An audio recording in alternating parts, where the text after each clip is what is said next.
Hello, this is Rich from Chana and Rich YouTube channel. We also own CMRM Travel. I've decided to start doing some short videos to help you out when cruising. This particular one is on booking early so that you get your best choice of room. I did this because we have friends, family, and clients that call 1, 2, 3, 4 months out. They're looking for specific amenities, specific types of rooms. They want to book 2 rooms close together to get their family together, such and such. But at that point, that early, that close to the cruise, it is definitely tough to do, and in a lot of cases, not possible at all. So, in order to get your best choice of room in the category you want and the location on the ship that you want, you need to book early. Now, my general advice has always been at least 12 months out, and I push most of mine that we're really planning at 16 and 18 months out because you really do have your run of the ship at that point. When you're really close to the sailing, there may be only guarantee rooms left, which a lot of people don't mind, but there are people that really do want to get their choice. So a guarantee room basically means if you get an ocean view guarantee room, they're going to put you in a room that has ocean view or even above. If you get lucky, might get moved up to a balcony. It's very unlikely nowadays because ships are selling out, and they're going to put bid upgrades in, and people that bid on an upgrade are going to get them before somebody that doesn't bid on it.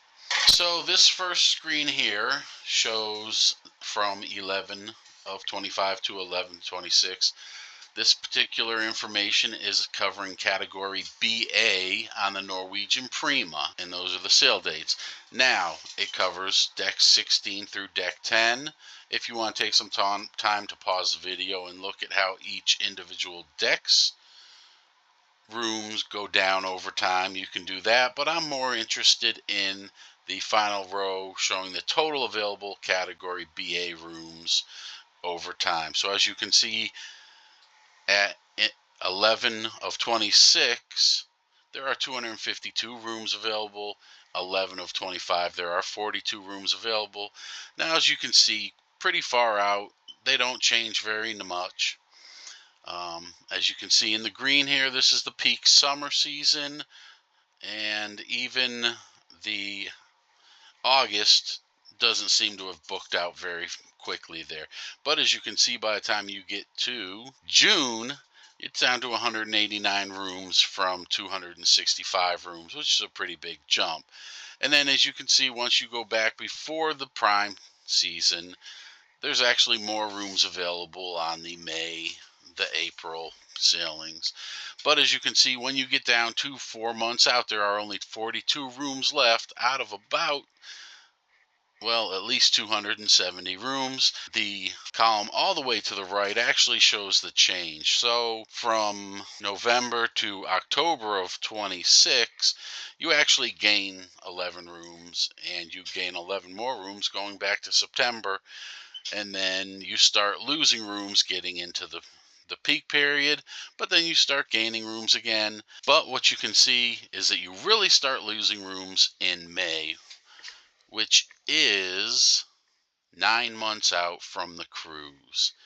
For some reason, in February, which I believe is a slow month for sailing, you gain 6 of those rooms back. January is also a slow month for cruising right after Christmas, but you did lose 6 rooms again. But December, you have lost 50 rooms. 4 months out in November, you've lost another 47 rooms. So at 4 months out, you really are down to just 40 out of 270 rooms. This slide shows category O4 and IA. There are not a lot of ocean view rooms on the newer ships, because anything that has ocean view, they're pretty much making into a balcony. In the IA, which is to the left, you can see again basically the same thing we saw in the category BA room, where at 11 of 26, there's 82 rooms, not much moving back through September. You get into the green, which is the peak season, and you're losing rooms again. And then once you hit the non-peak season again, you actually gain rooms back and then slowly lose them again. By the time you get down to 4 months out from the cruise, you're at 18 rooms out of about 90, which is very similar to the Category BA. Category O4, which is over here on the right, is only on deck 5, and they only have, I'm guessing, around 32 rooms, give or take. And as you can see from the movement, almost no movement after the peak season next year. And you hit peak season and you start losing some of these ocean view rooms, and then you get out of peak season and you gain rooms back, and then again May and closer you're losing your rooms again until you finally get down to November of 25, which is 4 months out, when you have just 2 rooms left. So as you can see, it is definitely better to book further out. If you want to get connecting rooms with your kids, if you want to go with friends and family and book 3 or 4 or 5 rooms and you want to all be on the same deck in the same area, if you don't like sailing on the lower decks or you don't like sailing on the higher decks, in order to get what you want, it is better to book further out. Now this, of course, is just one ship, the Norwegian Prima, over a period of 1 year. And every ship is going to be different because different groups of people are going to book on them. But I would have to say it is a general showing of what happens to the rooms. And as these rooms go down in quantity available, the price does go up. Of course, once you get within that 6 months, they're going to start offering specials for last minute sailors that want to jump on a ship and try and get a better rate.